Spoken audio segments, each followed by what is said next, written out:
کیا کائنات کی بڑی بڑی چیزیں جیسے سورج، چاند، دریا اور سمندر بس یوں ہی چل رہی ہیں؟ سوال: سورہ ابراہیم کے مطابق اللہ نے سورج، چاند، کشتیوں اور دریاؤں کو کس کے لیے کام پر لگایا ہے؟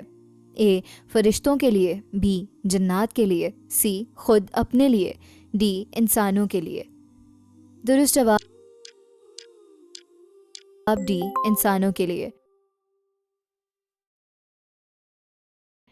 اللہ تعالیٰ انسان کو اپنی بے شمار نعمتیں یاد دلاتے ہوئے کائنات پر غور کرنے کی دعوت دیتے ہیں۔ سورہ ابراہیم آیت نمبر 32: اللہ وہ ہے جس نے آسمانوں اور زمین کو پیدا کیا اور تمہارے لیے کشتی کو مسخر کیا تاکہ وہ سمندر میں اس کے حکم سے چلے، اور تمہارے لیے دریاؤں کو مسخر کیا۔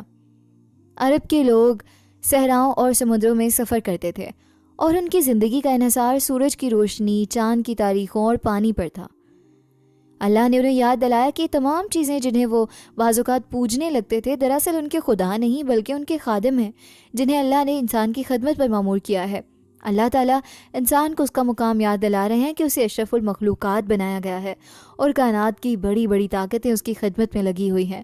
جب آپ سورج کو طلوع ہوتے دیکھیں یا دریاؤں کو بہتے ہوئے تو ایک لمحے کے لیے سوچیں کہ یہ سب اللہ کے حکم سے آپ کی خدمت کر رہے ہیں۔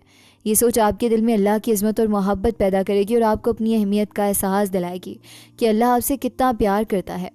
اچھی بات پھیلانا بھی صدقہ جاریہ ہے۔ ویڈیو لائک کر دیں اور سبسکرائب کر کے اس خیر کے سفر میں ہمارے ہم سفر بن جائیں۔